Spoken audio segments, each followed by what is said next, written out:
With my first company and my first child, which is my daughter, I wanted to homeschool her before we had the company. I knew the importance of wiring a child's brain from the start.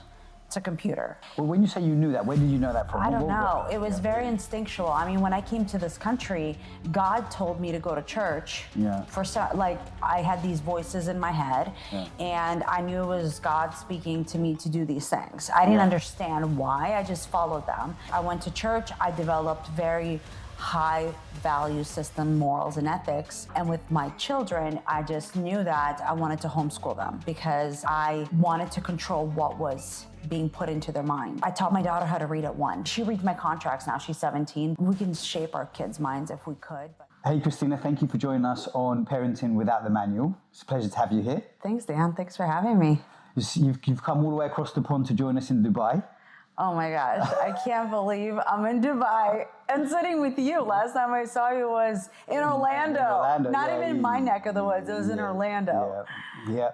So great to have you here. So just for all the audience here, give us a bit of a background about like your journey to where you are today. Just in a short thing of like you grew up, you were born originally in Belarus, you moved to the United States, you've built your career. Yes. You're a mum of 2. Just walk us through the journey so people get a feel for who you are. Yes, so I was born in Belarus and I moved to the United States when I was 9. My mom decided to rescue us from communism, Chernobyl. I was impacted by Chernobyl, so I was very sick as a little girl, and my mom risked everything to bring us here in the United States. And we settled in Florida, and I love Florida. I was always fascinated with the American dream and just entrepreneurship. And in my 20s, I built a multi-million-dollar company with my former husband. And then in my 30s, I started building my real estate career and now focus on development, investing. I educate my clients on how to not pay taxes through different strategic investment opportunities and basically put capital in the right hands. So some of the things, obviously, getting involved, like education. So that's my career. I love learning. That's one of the things that I think draw me to you because we're always growing, and I love being around people that are driven. And being a mother is one of my favorite things because even though I never wanted to have children when I was a teenager because I was raising my brothers and sisters, and God has blessed me with 2 kids, and I'm so grateful for children. And I honestly, I think it makes me a better human, better entrepreneur, and of course, just a better mother because they're constantly teaching me something. Well, I second all of that. I mean, I think like becoming a parent definitely, I think for me as well, inspired me to be a better human, and constantly inspires me to be a better human, to be honest with you. So with all this journey and where you are today, obviously you've raised 2 kids, you've gone through divorce, separation, divorce, raised 2 kids. But what I want to ask before I even get there is, what do you think shaped you as an entrepreneur and the skills to be driven and successful? Like, where did you learn that? Was it something you learned at school in the US? Is it something that you've learned from being in a certain area or doing a certain thing? Is it something with parents? I think being from a different country, again, I have nothing to compare it to except my journey. Yeah. I know that seeing Belarus, being in a communist country, being poor, starving, and then coming to a country of opportunities, overflow of abundance, food. I just saw that contrast. But I also, when I was a kid in Florida, my stepdad was not entrepreneurial. He did teach me how to trade stocks, which I was curious about, but I knew that I never wanted to be like him. Right. And I wanted to be more. But I think my mom, we'll just put it that way, she risked everything to rescue us from communism, from our country, to give us a better life, to improve my health.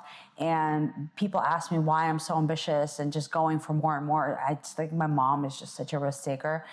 She's calmed down ever since bringing us here because that took a lot of courage. But I definitely get that entrepreneurial, because as an entrepreneur, you're taking so many risks and you have to constantly because how else are you going to evolve and grow? Because you have all these people that are following you, and not everybody can handle that stress, the uncertainty, and being a leader, it just takes a whole different mindset. So how does that translate then to you then as a mum? Because if you're either building business or working business, for some people, if they're very successful, having that entrepreneurship gives them, let's say, freedom to be a parent and parent the way they want to be.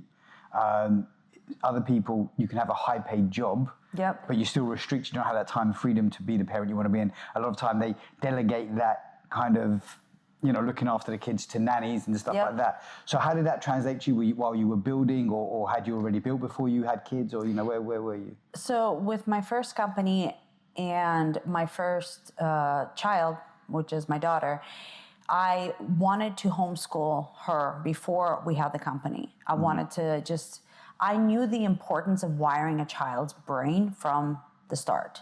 It's a computer. And well, when you say you knew that, where did you know that from? I don't know. It was very instinctual. I mean, when I came to this country, God told me to go to church. I had these voices in my head, and I knew it was God speaking to me to do these things. I didn't understand why. I just followed them. And I went to church. I developed very high value system, morals and ethics. And with my children, I just knew that I wanted to homeschool them because I wanted to control what was being put into their mind. And I taught my daughter how to read at 1. Really? Yeah. Wow. So she reads my contracts now. She's 17, but I knew that was so important, and we can shape our kids' minds if we could, but being an entrepreneur, we have the flexibility to have the type of schedule or the parenting lifestyle that you want. And unfortunately, when we started our business, I had to put my daughter into preschool, and that made me so sad because I knew that if we set up a business for our family, it's going to create generational wealth. And I had to sacrifice, which I think you're in that boat right now, is you're creating something that is so special and it's going to impact so many children, but you have to sacrifice a little bit to make that happen. And unfortunately, that comes at the cost. Yeah, it comes with, as a parent, you have to weigh, it's like being an entrepreneur. You have to weigh your pros and cons and make those decisions, difficult as they may, every day. Yeah. I believe I'm doing my life's work right now. For me personally, I've been an entrepreneur my whole life. And I'm very fortunate. I was able to create financial freedom many years ago. So I've always lived on my schedule, which is great. But you're right, definitely I've weighed up that, look, the bigger the impact you want to have, the more you've got to be committed. And I feel like I'm embarking on a whole new level of challenge. I think I've had many years off of being there with my son, doing some incredible experiences, showing him the world, opening his eyes to what's possible, shaping the most important years. And for me now, I'm still here, but it's more for him to develop and me to give him that space to do that, as well as to inspire him by what I do, if that makes sense. Of course. I mean, you're exposing him to so much that many children around the world don't have access to. And this is what I guess I respect about you and relate so much about you, because it takes courage to even say, hey, this is the life my child is going to have, because they're in proximity to what you're building and the lifestyle that you're living. And so people want to shelter their children. They don't want them to see that. Do you think it's important as an entrepreneurial parent that your kids are exposed to your circle of friends, your network, the kind of conversations, the business conversations, even from a young age? Do you think that helps develop them? Of course. I think it's so important what your children are exposed to.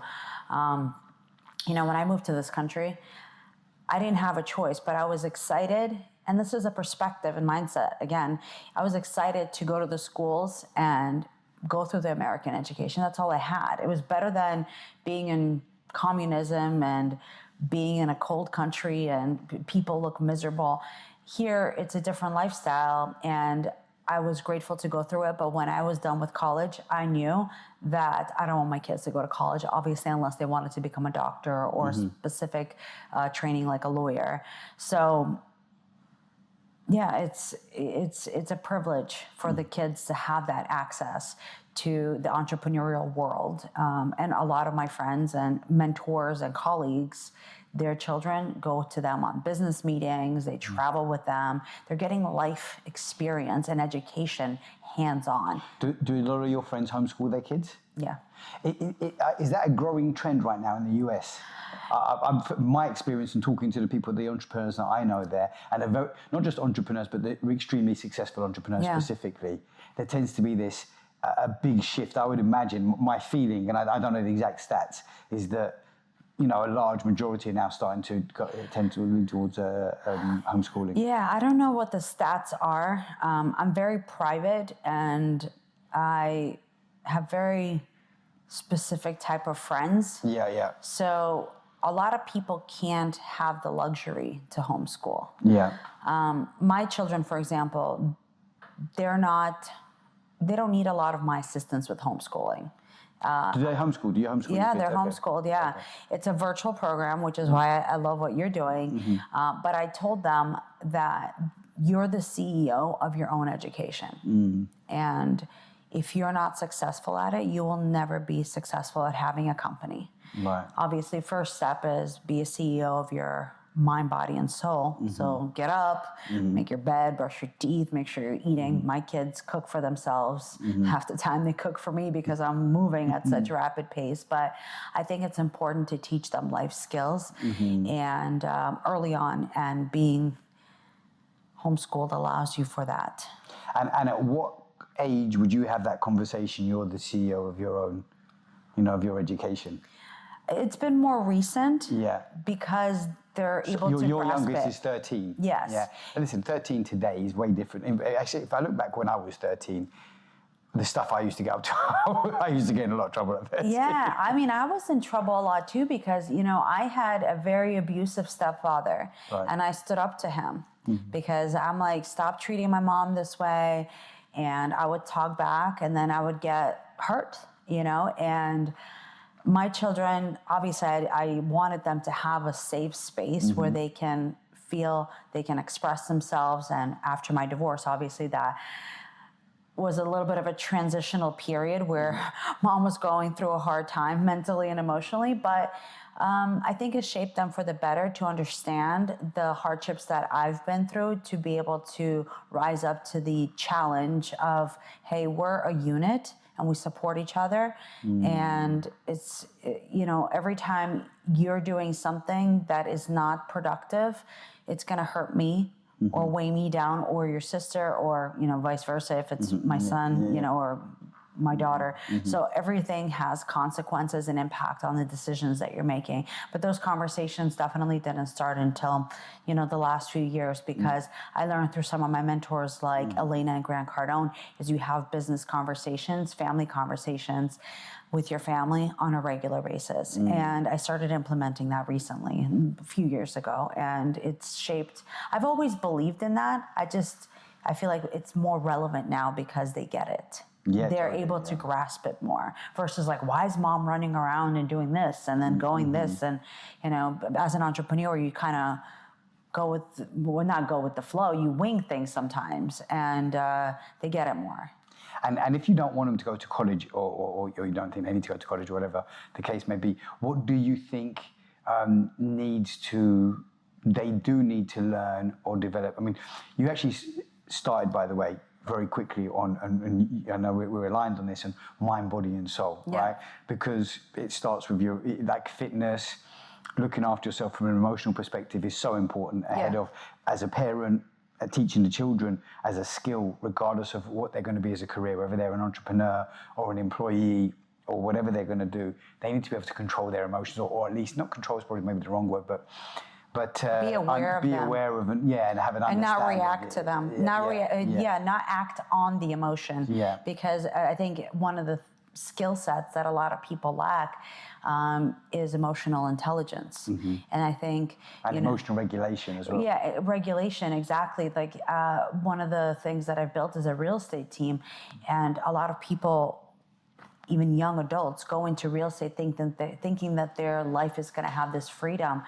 but they have no idea how hard it is to be an entrepreneur. I had that experience for building a dental practice, and I'm like, okay, well, I can't work for anybody, so I'm going to go into real estate and then build my career from that. A lot of these people go in and they get emotional and they react, and it's as an entrepreneur, and in real estate you can't do that. And there's a lot of unstable realtors out there that are not good members of the real estate association and members of society, because they're constantly reacting to their emotions and not self-regulating. And in business, you have to have that self-regulation, as you said, because you can make a lot of mistakes by just snapping and ruin a relationship, mess up a deal. I've seen entrepreneurs that was putting deals together who just were not patient enough, wanted things faster, and I get it, but listen, there's a lot of people involved, and you have to respect everyone's differences in moving the deal forward. And when one person is snapping, and you ruin the whole deal, like in one snap. It just so happens that a lot of my friends in close community are generally, predominantly, not always, but predominantly entrepreneurs. I mean, some are high-level, C-level people, but generally pretty successful people. So they've got a good understanding of life. And there's a lot of hard graft that goes in. And I think to be successful, to be fit, and to be a parent takes a lot of work. You can make them work in tandem, and people do, right? But I think that there's added stress when you have children of who you have to be. At different ages, they're climbing over you and grabbing your time or getting in trouble, or there's always something happening. There's a lot of cost with it. But I think that when you can maintain all of that and be a successful entrepreneur, it shows it shows a lot. I think it's much easier. If I look back now, it's easier to be a 20-year-old single entrepreneur, and you can live like a king for and not be even that successful, right? Yeah. So, but I think that to prepare our kids, and the world is changing, the landscape is changing, but to prepare our kids for business, for life, for things, to have that grit and resilience, and like you say, it's hard. Yep. But I think as an ambitious person, we embrace hard. Yeah. I mean, it's nearly like an honor. It's like, the fact that I get the chance to do this, I know the rewards are going to be huge because I'm one of the few that's going to go through this. Yeah, right? the uncertainty of it. It's like you're the first one swimming into the dark blue ocean, and you don't know what's out there, but you're willing to do it. Yeah. And I think what you said about being a parent, and before I had kids, again, I didn't want kids because all I wanted to do was pursue my career. And being a CEO, and I think parenting should be a title as a CEO, because you've regulated yourself. Now let me have the extension of regulating and guiding my children. So these are technically your first employees. This is your first role as a leader to see how well you regulate and impact the trajectory of a human being. And your children are an example of that, but it's an ongoing example, right? And you can't, one of the things is I had to learn is when my kids mess up, I can't beat them down the way, and these are some of the things I had to overcome because that was how I was raised. Yeah. I was shamed, I was made to feel guilty, and I want my children to know, hey, you messed up. I'm glad you're aware of it. What are we going to do to fix this so it doesn't happen again? And not coming from a shameful place, but from a problem-solving place. That is key, and I think a lot of parents need awareness also, because everybody has some sort of trauma that they've grew up with, but work through it to be able to be a good leader for your children. And it's an ongoing process. Like I mess up. I had. I'll tell you a story. I had when my kids were figure skating, I had one of the parents pull me aside quickly and was like, "Hey, your daughter did this, and my daughter did this," and I'm like, and she starts shaming her daughter right in front of me. And I'm like, dude, calm down. Like, you don't do that. You're like, literally, your daughter's never going to trust you again. And I had to let both the girls breathe and say, hey guys, you messed up. Like, it happens. It's okay. There's a couple of things I want to add to that. I think what you're talking about now in such depth, you're comparing entrepreneurialism and unfortunately, it's not as simple as entrepreneurialism. I think you're talking about a higher level of leadership, right? And I think that someone could be a successful entrepreneur, but just not that big a business. But I think if you're going to, scale a business and be able to delegate and become a leader, you need to understand these things, and that's where the parenting and everything comes in. But I think one of the things I would add to that as well is something I worked on. I didn't know it, and again, like you, I was beat down when I was a kid. I've gone through it all. Wasn't, the old school style is not how we are today. But I just remind my son that he's loved. And I think that it's not just that you didn't screw up. It's like, hey, whatever's happened, first and foremost, you're loved. And I always do this with my son, because communication isn't what you say, it's what they received and what they felt. And so I always ask my son, do you feel loved? Because I might tell him that he's loved all the time, but if he doesn't feel it, does it really matter, right? Yeah. And I think that if you can still be loved and I think also being an entrepreneur, and I think that, so something, I'll tell you a little story. So the other day, his mum, my ex-wife, booked him into a meditation class after school. So she was calling me, the school called me, and they couldn't find him, right? And they were like, where's he gone? Anyway, he didn't want to do the class, so he left, and he found his way into some tech class that he wanted to go to. So I laughed about it, right? And his mum was a bit stressed, and at first, and what do we do? And I laughed. I said, listen, he's got that entrepreneurialism. He's going to find a way. He made a decision. He's going to make a decision and find a way to get what he wants. I'm proud of the decision making. And I'm going to tell him, hey, be careful next time because we're worried. But you got to allow the space for these things in his character to shape. I mean, I'm also very spiritual. So I believe that children are the closest form to spirits. I think we're spirits having a human experience. So when these children come down, we think we need to shape them like us. Maybe we need to be more like them. We're just naturally, we're not, I don't think we want to shape them like us. It's more of just they're picking up on who we are naturally. But I mean, they have a different level of playfulness, of unconditional love, right? So I think that these are things to pick up from always, when we're around our children. But so it's definitely not to shame them. And again, I think you can have some people that will try and beat people down to conform a certain way. And I think actually, this is an issue I'm having with schools at the minute. And it's not schools as an institution, but it's also sometimes teachers, because it's the people. And there's a certain way with corporate lifestyle. Like again, if you take an entrepreneurial's mindset is, how do I find a solution? How do I make this work more efficiently? A lot of employees or corporate people, sometimes they're rewarded for doing the job exactly like here, like within these lines, and they can't see beyond. There's only black and white. There's never a gray area. There's never a better way. There's just this way. And depending on who the teacher is, can really shape a child's life when they're at school, because it takes up such a lot of their time. And that's, I went through that and I had Belarusian teachers, and then coming here to the States, and I've had American teachers, and I've had great teachers, and I've had teachers that were not so great. And I think this is one of the reasons I don't want my kids. This is why I bring them to and be around certain people. So if you see my kids come around people, like if I bring kids around you or some, like, it's an honor. Like if I don't bring my kids around you, that means A, I don't trust you, and B, I'm not allowing myself to be close enough to you. I think kids pick up everything, and obviously because I'm raising my children by myself, I want them to be around strong male leaders, because I can't be a man. Although, I do have that masculine energy in the business sense, but I cannot have a conversation with my son the way a father would, for example, And a lot of times, when my son upsets me and I get a little emotional, I have to tone it down, because he's at a stage where he doesn't register the emotion, perhaps the way a man would be able to, a father be able to handle it. So I've had some guy friends tell me, hey, he's very logical, and you being emotional right now is not resonating. So it's, being a woman raising kids versus having a father and a mother together, right?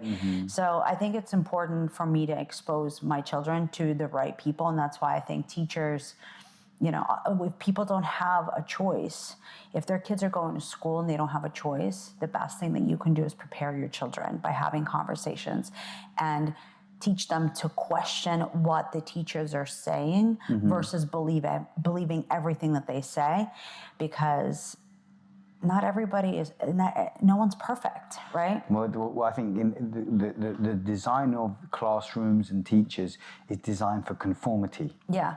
And silence. Yep. Not so much. That's what I learned. I had to learn to find my voice when I was in school, not only because I didn't speak English when I first moved here, but also the conformity part, because you had to sound a certain way. I remember certain kids were getting certain attention from certain teachers, and then the same behavior wasn't rewarded by other teachers. You know, it was very strange because I was studying and observing why certain things happen. And then I had to teach myself how to fit in, which I know a lot of people relate to that. And for kids, I mean, people relate to that too, but kids wanting to fit in and you're studying. And if you don't have that foundation at home and your kids are looking for acceptance somewhere else, that's a huge problem, you know? And you know, if I mess up my kids, at least I know they're around me and they're not looking for acceptance anywhere else. Although now with technology, social media, and kids being on phones, how easy it is for them to find acceptance and be influenced by somebody, a voice off the internet, which that petrifies me with how much exposure they have. But also the, I don't want to like, you know, just sex trafficking, all these, like, you know, I feel like girls are catfishing. Girls are prostituting their bodies because it's like this regulation of information online is so easily accessible to children, and marketing companies know exactly what they're doing when they're making a girl feel insecure about her body or face by marketing a specific product. Do you know what I mean? Yeah. And like my son doesn't have a cell phone. Like still. Yeah, really, yeah. Yeah, my daughter has a phone. 13, right? He's 13. I just know, and my former husband gave my daughter a phone closer to our divorce, and I wish that she got it a little later. I mean, you know, I'm addicted to my phone, but I'm running my businesses from it. Yeah. And I teach my son, listen, here's my second phone. If you need anything, you can use it. But know that if you don't know how to make money off the phone, you don't need a phone. Yeah. So it's a different mindset, but unfortunately, a lot of kids are exposed to a lot of bad things that are not helping them grow and expand or feel their soul or, you know, dream about what they want for their life because they're consistently in this box. And that's what I noticed, because I'm struggling with that too. I'm like, oh my gosh, I used to dream, and all these kids are just like being brainwashed over and over and over again, and they don't have ideas or expansion, which is going to be a problem if you're going to become an entrepreneur. You can't be an entrepreneur if you're not a visionary, if you don't have ideas, and you're numb. You're just a dopamine hit over and over and over again. Someone told me the other day, boredom is what stimulates creativity. Yep. And so you have to have the space to be bored. Yep. To stimulate creativity. I thought, what a great distinction. Yeah, and I think it's hard. It's hard. I forced myself to not be without. I forced myself to be without my phone, and it's. I know we spoke around Christmas time. You're having a detox or something. You went on a detox. Yeah, I went on a detox, but I also I was very sick around Christmas. But it was necessary. You know, I think children are exposed to that, and it's actually very sad to me because I foresee things when I see certain behaviors, especially, you know, children going to a restaurant with parents and they're on their tablet or on something. You're limiting your child's communication skills. You're tarnishing their ability to impact the world and have a voice by not teaching them how to have dinner at a restaurant. You're shrinking them. And I know sometimes, trust me, I've done it, and I'm not trying to make anybody feel bad about this, but now it's becoming so common, and with the pace of life is moving so fast, and I get it. Like, parents are stressed and they want to go grab a bite to eat and they don't want to deal with their kid. Give them a cartoon to watch or let them scroll, whatever. But it's like, if you don't regulate, and that's why parenting is hard, because you have to be aware and not only manage yourself, take care of your body and soul, take care of your business, take care of your children. Like, when do you have time to rest and take a breather and be like, you know, like, everything's okay? Do you think that's why so many kids are suffering from ADHD now? Are they suffering from ADHD? Yeah, there's definitely a rise. I mean, I think even in our generation alone. Yeah, because I don't know the stats on it. But there's a lot of people always talking ADHD, and I think a lot of kids have these. I think that being so overexposed to digital stuff, like when they like we didn't have cell phones when I was growing up as a kid. And we definitely didn't have tablets, right? So you went to a restaurant, you sat at the restaurant and you ate when the food came. Yeah. Right? We didn't have Netflix where you pick and you pause and you play and you whatever time you want, you put it on. It was like if you catch the show, you get to watch the show and there was something to look forward to. If the show's not on, you've got to find something else to do. That's their creativity. Yeah, and but also there's need like an anxiety kind of thing when they don't have something to use. Yeah, it's like a withdrawal. Yeah, you're not getting the dopamine. They can't just be present. They need to have some sort of technical They don't know game how to play sit or still. something. They don't have to sit still, exactly. Well, I think, but they're so overstimulated, and I speak from my own experience because I'm constantly like checking one app, email, checking my I have so many communication messenger channels. It's like it's just like and back and forth, and I'm like shaking. I remember the first time I got a smartphone, and the thing would not shut up. It was just like notification. I was just like oh my God, leave me alone. Do you think most people leave their phones on like silent notification? I don't know. I put do not disturb all the time. Right. So I'm like, if it's an emergency, you'll call me, and the first time it's not going to ring, you'll call again. Yeah. But I don't want the extra pings on my phone. Mm-hmm. I just don't. I want to be in control and choose when I want to check whatever. Although it's constant because you're running a company, checking on different things.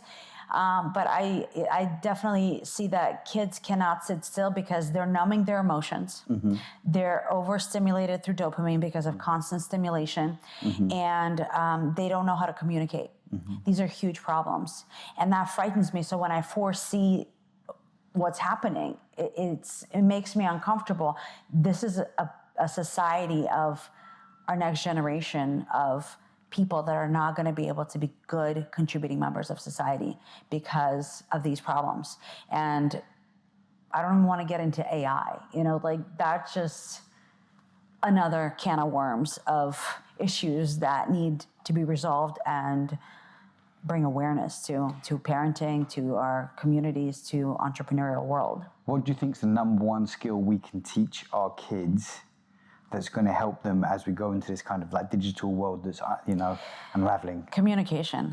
I remember when phones were just starting out, and I would take my kids to the restaurant, and we would eat out a lot because always on the go. But I remember bribing my kids to go and talk to the table next to us. And my daughter wrote a book, and she put that in one of her stories, how Mom bribed me and gave me $50 so I would go and start a conversation with the family next to us. And I think that is such a huge skill. And if you're an entrepreneur, right, like you're developing talent or your employees, you want them to be excellent communicators, because if there's a problem and they don't know how to communicate to you, and your whole business can be sabotaged. Same with children. Mm-hmm. If someone's mistreating you and you don't know how to communicate that because of shame, guilt, or you just don't know how to talk, that's a huge problem. Yeah. And one of the things is, like I taught my daughter how to read at a young age. When she went into preschool, she told me one of the educators shoved her into her cot during nap time. And the educator didn't believe that my daughter said that to me, but because my daughter is excellent at communicating, I believe my daughter versus them. Yeah, got you. And was a huge problem for the school, because they expect these little kids to conform, right? Talk about conformity, and then having a child tell what's going on. They got exposure on a bigger level. So communication is extremely important. And I think, I don't know what parents can do besides bribing their kids to talk. I take the phones away, or for my daughter, I control the Wi-Fi, how much is on in the house, because I want them to be present. In order for them to communicate, they have to be present. It makes me so happy. Like my kids are not here with me right now. They're at home, and I heard there's power outage or whatever. And I'm like, so what'd you guys do? Oh, well, we cooked. And I've seen them cook because they cook for me. And they talk and they engage. And it just makes me so happy because I know they're talking to one another, you know? I think that, how do we stimulate that more within kids as well? How do we, like get them out of the house, get them in circles of like socializing, what's looking for, like community groups? Because again, there is there's a togetherness and there's also an isolation because when you are on your phone and you are on a tablet, you are disconnecting. We've got a lot more social media nowadays. You think you're connected. You think you're connected, but you don't. You're not. And kids don't know the difference. They just have this one lane. They grew up with a tablet in their phone, like literally. So I got my first phone when I was 16, and it wasn't a smartphone. It was just for calling and figuring out how to text with the three letters per number. And it's our responsibility as parents to teach that. I think that also, the biggest challenge we have now, talking about the digital world, and you use the word communication, I think that the impact that you just say YouTube is one thing, the impact that YouTube has in our world and the influence that it has.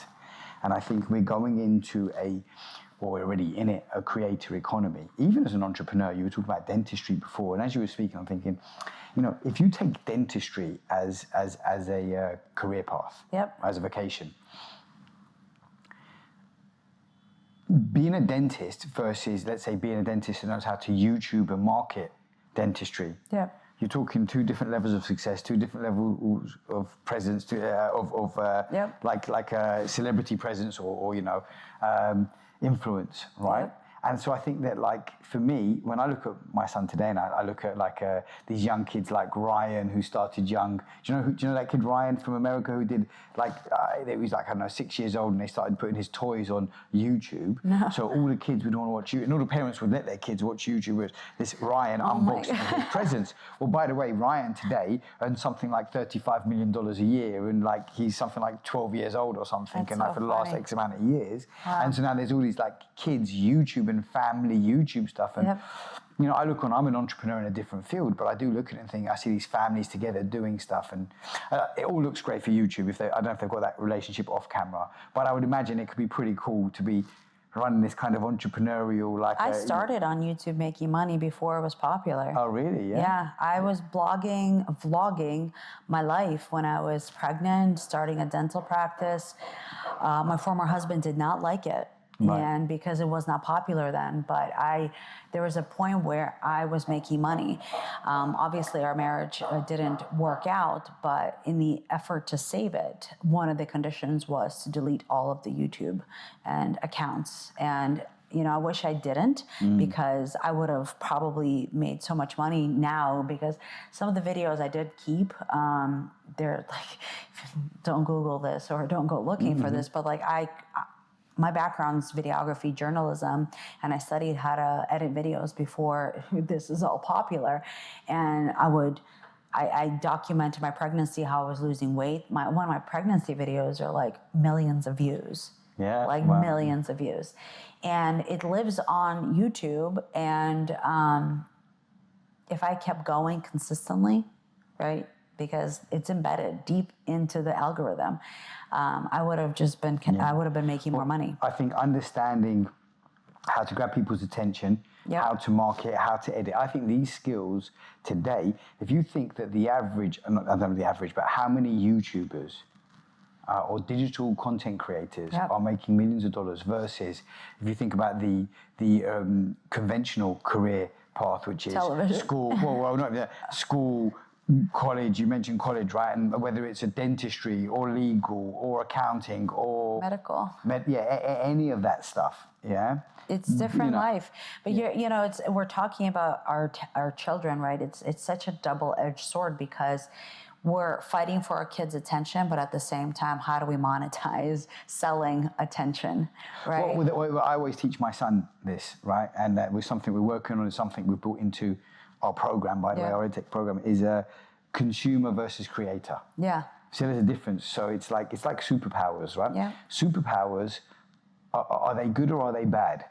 Well, it depends. If they're given to a superhero and he wants to do good, then they're really good. Yeah. But if they're given to a supervillain, then they're really bad. The more powerful he is, the more scary it is, right? So it's the same thing as YouTube, right? And it's the same thing as Google, by the way. You know, it's like your brain. It will give you the answers to the questions you ask, right? Yeah. If you ask it negative questions, your brain will amplify negativity around you.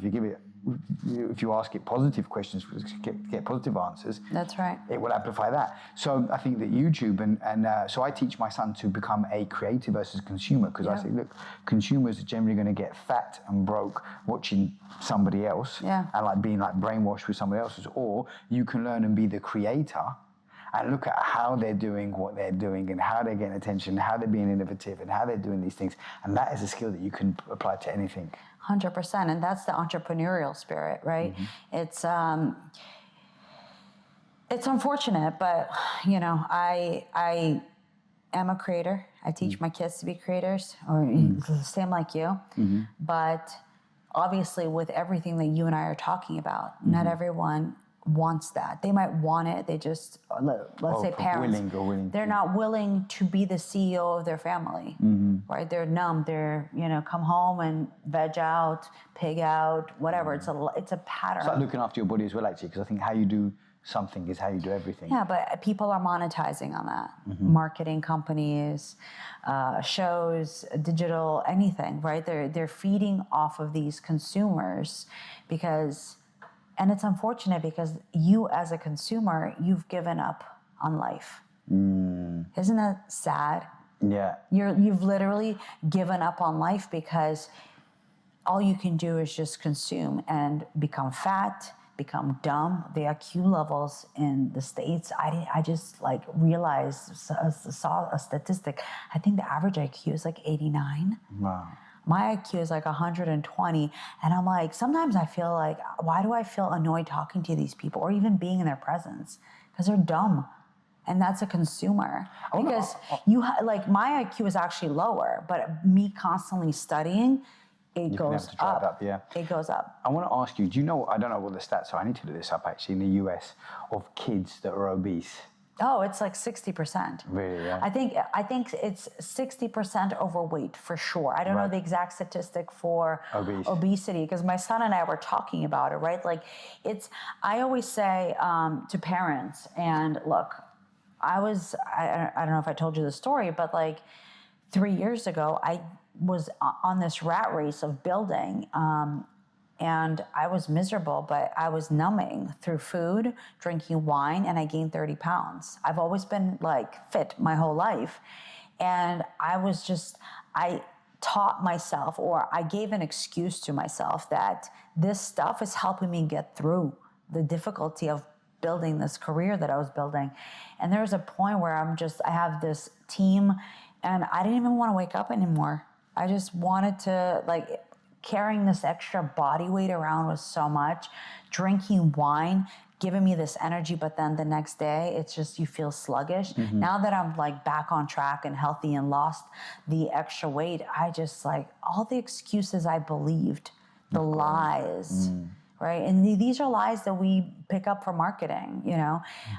And it's unfortunate, but going back to the consumer part, right? They got me. They got me in be the entrepreneur, work, hustle, grind. I grinded and I got fat. I got lethargic and I hated my life. And I'm like, you know what? I don't want to live like this. I don't care if I'm successful. I'd rather be connected to God and have a healthy body and mind. And if I'm successful on top of that, great. But I'm not going to be fat and successful. No, thank you. It's not worth it. And that's self-respect. And this is going back to the consumer part, right? I'd rather be a good parent than be successful and have my kids be obese. And I think obesity and drug addicts is the same equivalent. Because you're killing your children faster through cardiac issues and mental issues. Can you imagine? And if I remember how I felt, I love dressing up and my clothes not fitting, and imagine your kid. And I mean, I don't know what it feels like to be a kid that's obese or fat, but I didn't like how I was moving and having like the extra jiggle on my body. Like imagining a kid moving around, that's their norm. Well, also, once they do it as a kid, that embeds as their reality and baseline. I want to ask you something just as we come to a close. What is the one thing that you would advise parents or someone who's becoming a parent, about to become a parent, or somebody who's got young kids at an earlier stage than your kids? What's like one piece of advice? You know, now that you're further down the path and you've got your experience and how you also juggle being a single mom, being an entrepreneur, traveling around the world, you know, what's some tips that you can give that's going to, you know, help some parents and, you know, to empower their kids? Start with you. One of the things I struggled with being a parent is being a mother. I think maybe many women can relate to this, is you want to give to your family or to your children. And one of those things, it depends on what you're wired with. I invested into my kids' figure skating career, invested $500,000. And that was so dumb, but that's all I knew. Is if I gave my children discipline through figure skating, and I'm sure there's going to be benefits down the line. They already see it, but take care of you as a parent first, right? Like do an inventory check. How is my mind? How's my body? You know, like, am I having healthy relationship and healthy dialogue in my brain with myself? Because if there's issues and you're making excuses for it, you're going to pass those problems down to your kids. And that's self-awareness, right? Like, and it's so easy to talk about it, but I know, like, I have moments that I'm thinking about right now. I'm like, man, it was so hard. Like when I was going through this, or it was through that, and like I would beat myself down. And here's the other: don't beat yourself down, right? Like when you're messing up, quickly acknowledge it, forgive yourself, and keep going, but learn from it. I think these little things, if you do them consistently, you can have a successful life, because life is not perfect. You're going to mess up. We're messing up every day, you know. Totally. Like you were telling me about, you know, how much time you're building and investing into your company that was about to become a mega success, but like you were taking time away from your son, right? I'm sure there are moments where you're like, oh, I wish this, but you got to forgive yourself. You have to have grace with yourself, but don't make excuses for bad decisions. If you make it one time, forgive yourself, but don't do it again. Right? And I think having that awareness, but also keep learning. Like, don't settle. Don't listen to people. Like, question everything people tell you. I hate when people try to tell me, do you know, like, people are like, be careful coming to Dubai. Don't wear this. Don't do this. Da, da, da. And I'm like, I came here with so much fear. And I'm like, in my mind, I'm like, I knew Dubai is like one of the safest countries. Why are these people impacting me? And these are small thinkers, right? Or people that have their own issues that are now projecting onto me. Why am I listening to this? And, you know, just question everything. Do your own research, your due diligence, and just always know that you're improving every day. That's it. I love it. I think I just want to take a second to thank you for your honesty and authenticity and rawness.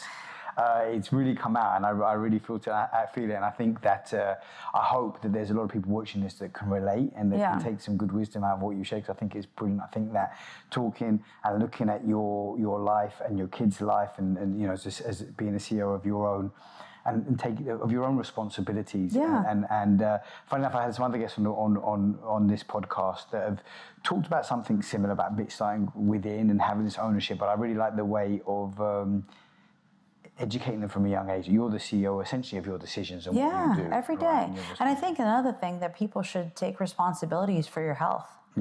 Because if you're not, everything. I mean, what you fuel your body, you know, even if you're starting out with like being overweight, one little decision starts with every meal you eat, right? Like every decision that you make why do we eat? We eat to nourish and energize our body and mind, not for pleasure. People treat food as pleasure. Instead of, yeah, and if you're aware of that and take responsibility, I think you can change your family's dynamic with food, your health, and so on and so forth. Perfect. It's been an absolute pleasure having you here. Thank you. I hope you enjoyed the rest of your time in Dubai. Thank you so much for having me. I enjoyed the conversation. Thank you so much. Cheers.